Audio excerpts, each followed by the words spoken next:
Hello everyone, welcome to the PSC preparation channel and मेरा नाम पूनम है और आज है 3 जुलाई 2025 और आज हम 3 जुलाई 2025 से बनने वाली जितनी भी नेशनल और इंटरनेशनल करंट अफेयर है वो सभी को हम कवर करेंगे। तो चलिए करते हैं क्लास की शुरुआत। उससे पहले हम 2 जुलाई 2025 से जितने भी हमने करंट अफेयर पढ़े थे उसका हम एक क्विक रिवीजन कर लेते हैं। हाल ही में भारत सरकार द्वारा किस नीति की मंजूरी दी गई है? खेलो भारत नीति 2025। 1 जुलाई 2025 से यूनाइटेड नेशंस सिक्योरिटी काउंसिल की अध्यक्षता किस अस्थायी देश द्वारा किया जाएगा? पाकिस्तान। हाल ही में भारतीय नौसेना में किस दो स्वदेश निर्मित स्टेल्थ फ्रिगेट को शामिल किया गया है? उदयगिरी एंड तमाग।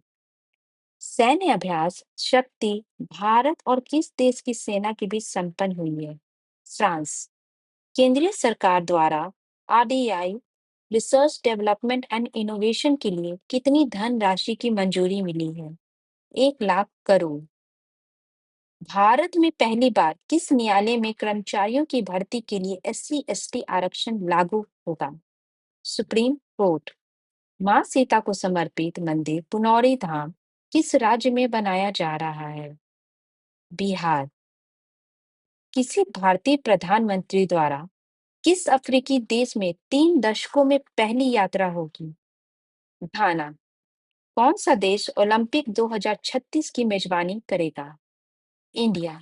तो ये थे लास्ट क्लास का रिवीजन और अब हम शुरू करने जा रहे हैं 3 जुलाई 2025 से बनने वाले सभी करंट अफेयर को। तो हमारा पहला क्वेश्चन है, हाल ही में किस राज्य में लैंडफिल साइट पर अर्ली वार्निंग सिस्टम लगाया जाएगा? इसका आंसर है दिल्ली। राष्ट्रीय राजधानी क्षेत्र की लैंडफिल साइटों पर भी बहुत जल्द अर्ली वार्निंग सिस्टम जैसी व्यवस्था होगी। यहाँ मीथेन गैस डिटेक्टर लगाए जाएंगे। जहां आग लगने की प्रमुख वजह यहाँ मीथेन गैस ज्यादा उत्पन्न हो रही है, ये बताया जा रहा है। इसके अलावा लैंडफिल साइटों के तापमान पे भी निगरानी रखी जाएगी। मतलब जहां भी दिल्ली में एक एरिया है जहां पे बहुत ज्यादा कचरा फेंका जाता है और वो एक पहाड़ का रूप ले लिए, तो वहां पे कचरे के कारण क्या हो रहा है कि मीथेन गैस बन रही है और वो मीथेन गैस एयर के साथ रिएक्शन करके आग कैच कर रही है। तो इस चीज को कम करने के लिए ये अर्ली वार्निंग सिस्टम लगाया गया है ताकि दिल्ली में जो बढ़ती प्रदूषण है उसको रोका जा सके। किस केंद्रीय मंत्री द्वारा सी फ्लड वेब की शुरुआत की गई है? C R Patil.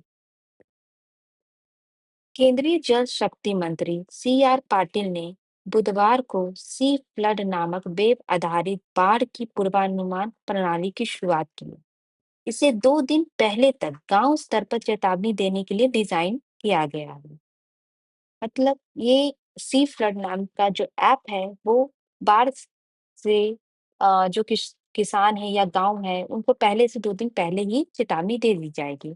इसका जो निर्माण है केंद्रीय जल आयोग सी डैक और नेशनल रिमोट सेंसिंग सेंटर ने मिलकर विकसित किया है। ठीक है, चलिए next question. Skill for the future report के अनुसार किस राज्य में सबसे कम शैक्षिक कुशल कामगार हैं? इसका सही आंसर है बिहार। इंस्टीट्यूट फॉर कॉम्पिटिटिवनेस द्वारा जारी स्किल फॉर द फ्यूचर में आंकड़ों सहित दावा किया गया है कि वर्तमान में 88% कामगार कम योग्यता स्तर का रोजगार कर रहे हैं। इसका मतलब हुआ कि अगर आपकी जितनी भी एजुकेशन है, आपने आपकी जो भी एजुकेशनल क्वालिफिकेशन है, उस क्वालिफिकेशन से के का काम ना करके, मतलब जो आपकी क्वालिफिकेशन है, वो जो आपको जॉब मिलना चाहिए उस क्वालिफिकेशन के अकॉर्डिंग, वो जॉब ना करके उससे कम योग्यता वाले या कम शैक्षणिक उसमें कम शैक्षणिक स्किल्स की ज़रूरत होती है, वो काम कर रहे हैं। तो उसमें इंडिया का जो प्रतिशत है, वो 88% लोग ऐसे हैं, जो इस तरीके के कम योग्यता स्तर वाले रोज़गार में लगे हुए हैं। यदि शैक्षणिक कुशलता की बात करें तो बिहार की स्थिति जो है वो सबसे खराब है। मतलब वर्स्ट में आपका जो है वो बिहार है। और और स्टेट के कंपैरिजन में कहा जाए तो चंडीगढ़ की तुलनात्मक रूप से सबसे बेहतर आंकी गई है और टॉप पे है, वो है आपका चंडीगढ़। ओके। इसका इस रिपोर्ट को केंद्रीय कौशल विकास एवं उद्यमिता राज्य मंत्री जयंत चौधरी ने जारी किया है। और यहाँ पे मैंने एक चार्ट लगाया है, जो रिपोर्ट आई है उसके अनुसार किस राज्य को कितना अंक दिया गया है वो यहाँ पे मैंने लिखा है। अगर आप जिस भी स्टेट पीएससी का तैयारी करते हैं, कई बार स्टेट पीएससी के एग्जाम में एग्जैक्ट जो है डेटा पूछ लिया जाता है। तो ऐसे स्टूडेंट जो अपने अपने स्टेट पीएससी की प्रिपरेशन कर रहे हैं, वो लोग इस चार्ट के थ्रू जिस भी स्टेट की तैयारी कर रहे हैं उसके डेटा को याद कर लें। ओके, चलिए नेक्स्ट क्वेश्चन है। पीएम नरेंद्र मोदी को किस देश द्वारा गार्ड ऑफ ऑनर की उपाधि दी गई है? इसका सही आंसर है घाना। पीएम नरेंद्र मोदी 5 देशों की यात्रा पर रवाना हुए हैं और यात्रा के पहले चरण में वो देर शाम घाना पहुंच गए हैं। कोटोकाका अंतर्राष्ट्रीय हवाई अड्डे पे उन्हें गार्ड ऑफ ऑनर दिया गया है। यह 3 दशक बाद घाना का किसी भारतीय पीएम का ये पहला दौरा है। और घाना दौरे के बाद मोदी त्रिनिदाद व टोबैगो, अर्जेंटीना, ब्राजील और नामीबिया की यात्रा पर जाएंगे। इस यात्रा का मुख्य उद्देश्य है कि ग्लोबल साउथ जो कंट्रीज हैं, ग्लोबल साउथ कंट्री में बेसिकली कौन कौन आते हैं? जितने भी विकासशील या जो कम विकसित देश हैं वो आते हैं। उनके साथ इंडिया का नजरिया है कि ज्यादा से ज्यादा हम उनके साथ संबंध अच्छे बनाए हमारा, ताकि ट्रेड, व्यापार, बिजनेस हर तरीके से उसको हम स्ट्रॉन्ग कर सकें। 5वां क्वेश्चन है, ब्रिक्स 2025 की मेजबानी किस देश द्वारा किया जा रहा है? इसका सही आंसर है ब्राजील। ब्राजील के ब्राजील के रियो डी जेनेरियो में 5 से 8 जुलाई तक 17वीं ब्रिक्स शिखर सम्मेलन होने वाला है। इसमें प्रधानमंत्री नरेंद्र मोदी भी भाग लेंगे। और चाइना के जो राष्ट्रपति हैं शी जिनपिंग, वो इसमें हिस्सा हिस्सा नहीं ले रहे हैं। उनके जगह चाइना के जो प्रधानमंत्री हैं ली कियोंग इस सम्मेलन में भाग लेंगे। ब्रिक्स ब्रिक्स बेसिकली 5 कंट्री के द्वारा स्टैब्लिश किया गया था। B for Brazil, R for Russia, I for India, C for China, S for South Africa. इसके अलावा हाल ही के समय में मिस्र, इथोपिया, ईरान, सऊदी अरब और यूएई को भी शामिल करके इस समूह का विस्तार किया गया है। हमारा नेक्स्ट क्वेश्चन है, T 20 league world club championship कब आयोजित की जाएगी? इसका सही आंसर है 2026। अगले साल से एक नई वैश्विक टी 20 लीग विश्व क्लब चैंपियनशिप की शुरुआत होने जा रही है।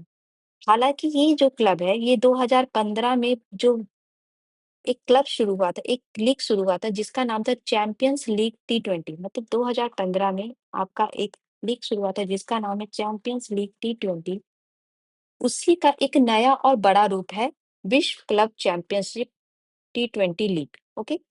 इस टूर्नामेंट में दुनिया की प्रमुख टी 20 लीगों की विजेता टीम को एक साथ लाया जाएगा। जैसे इंडिया की जो है लीग है, वो जैसे आईपीएल खेला जाता है इंडिया में, उसी तरह अलग-अलग कंट्रियों में इस टाइप की लीग खेली जाती है।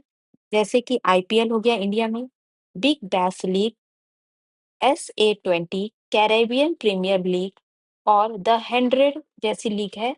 और उन इस लीग की जो विजेता टीम है, उन सभी को एक उन सभी का एक टी 20 लीग विश्व क्लब चैंपियनशिप में उनको खिलाया जाएगा। तो इस तरीके की जितने भी कंट्री के आईपीएल या जो भी जिस तरह इंडिया के आईपीएल हैं और अदर कंट्री के जो भी हैं, उसमें जो भी इनके जो विनर्स टीम है, वो सब मिलके ये जो लीग है T 20 league world club championship इसमें पार्टिसिपेट करेंगे। ओके। नेक्स्ट क्वेश्चन है, किस आईआईटी संस्थान द्वारा मार्स प्लैनेट पर मौसम संबंधी शोध का पता लगाया गया है? इसका सही आंसर है आईआईटी राउरकेला। मंगल ग्रह के रहस्यमयी वातावरण और उसकी बदलती जलवायु पे शोध करते हुए आईआईटी राउरकेला के वैज्ञानिकों ने महत्वपूर्ण जानकारी हासिल की है। इस शोध में पता लगाया गया है कि मंगल ग्रह का वातावरण किस प्रकार तेज रफ्तार धूल भरे तूफानों और विशाल धूल आंधियों और सर्वव्यापी जल बर्फ के बादलों से प्रभावित होती है। आईआईटी राउरकेला के अलावा इसमें यूएई की विश्वविद्यालय और चीन के सन यानसेट विश्वविद्यालय के सहयोग से इसको पूरा किया गया है। ओके। हमारा नेक्स्ट क्वेश्चन है, robotics for good health challenge किस आईआईटी संस्थान द्वारा शुरू किया गया है? इसका सही आंसर है दिल्ली, आईआईटी दिल्ली। आईआईटी दिल्ली के टेक्नोलॉजी इनोवेशन हब ने robotics for good youth challenge के लिए पंजीकरण शुरू कर दिया है। यहाँ पे यूथ होगा, सॉरी ये छूट गया था, आप इसे ऐड कर लीजिएगा। गुड यूथ चैलेंज, हेल्थ नहीं है, यूथ चैलेंज है। Okay. Robotics for good youth challenge के लिए पंजीकरण शुरू कर दिया है, जो 31 जुलाई तक खुले रहेंगे। यह एक वैश्विक प्रतियोगिता है और ये संयुक्त राष्ट्र की संस्था इंटरनेशनल टेलीकम्युनिकेशन यूनियन की ओर से एआई फॉर गुड पहल के तहत आयोजित किया जा रहा है। ओके। और 2025 में इसकी जो थीम है फूड सिक्योरिटी रखी गई है। आपको थीम जरूर याद रखना है क्योंकि थीम से रिलेटेड बहुत पूछा जाता है। तो इसका जो थीम था फूड सिक्योरिटी रखा गया है। इसमें स्वच्छता, पोषण और खाद्य सुरक्षा जैसे मुद्दों पर रोबोटिक समाधान विकसित करने की चुनौती दी गई है। हमारा नेक्स्ट क्वेश्चन है, किस संगठन द्वारा क्रिटिकल मिनरल इनिशिएटिव पहल की शुरुआत की गई है? इसका सही आंसर है क्वाड। क्वाड देशों ने दुर्लभ खनिजों पे एक खास पहल की शुरुआत की है, जिसका नाम है क्वाड क्रिटिकल मिनरल्स इनिशिएटिव रखा गया है। और ये दुर्लभ खनिजों की वैश्विक आपूर्ति श्रृंखला में जो चीन की जो मनमानी हो रही है, उसको देखते हुए ये कदम उठाया गया है। क्वाड में कौन-कौन सी कंट्री आती है? इंडिया, जापान, यूएसए और ऑस्ट्रेलिया। ये चारों कंट्री मिलके क्वाड कंट्री बनाती हैं। इससे पहले हमने लास्ट क्लास में भी पढ़ा था कि क्वाड ने समुद्री सुरक्षा को भी मजबूत करने के लिए कई बड़े फैसले लिए हैं। ये समुद्री सुरक्षा से रिलेटेड पहल क्या किया गया था? क्वाड एट सी शिप ऑब्जर्वर मिशन शुरू किया गया था। इसका मकसद था कि हिंद प्रशांत में जो अवैध समुद्री गतिविधियां जैसे तस्करी है, पायरेसी, अवैध मछली पकड़ना और सीमा उल्लंघन करना, इन सबको रोका जा सके। इसके अलावा इस महीने दूसरा मैरीटाइम लीगल डायलॉग भी होगा, जिससे समुद्री कानून और समुद्री व्यवस्था बनाए रखने पर गहन चर्चा की जाएगी। ओके। चलिए नेक्स्ट क्वेश्चन है, नासा द्वारा 2026 में किस भारतीय मूल के अमेरिकी अंतरिक्ष यात्री को आईएसएस इंटरनेशनल स्पेस स्टेशन पर भेजा जाएगा? इसका सही आंसर है अनिल मेनन। भारतीय मूल के अमेरिकी अंतरिक्ष यात्री अनिल मेनन को आईएसएस इंटरनेशनल स्पेस स्टेशन के लिए आने वाले मिशन में पर नासा के द्वारा भेजा जाएगा। नासा ने स्पेक्टिडस 75 मिशन के तहत फ्लाइट इंजीनियर के रूप में इन्हें नियुक्त किया था। अनिल जो मेनन है वो 2 जून 2026 में रूस की जो स्पेस एजेंसी है रॉसकॉस्मोस एजेंसी के सोयूज MS-29 अंतरिक्ष यान से, ये याद रखिएगा क्योंकि ये सब चीजें एग्ज़ाम में जनरली पूछी जाती हैं। सोयूज़ MS-29 जो ये आपका स्पेसक्राफ्ट है, उसके थ्रू ये भेजे जाएँगे और इनके साथ जो रूसी अंतरिक्ष यात्री हैं, जिनका नाम है प्योत्र दवरोव और अन्ना किकीनाना भी शामिल होंगी।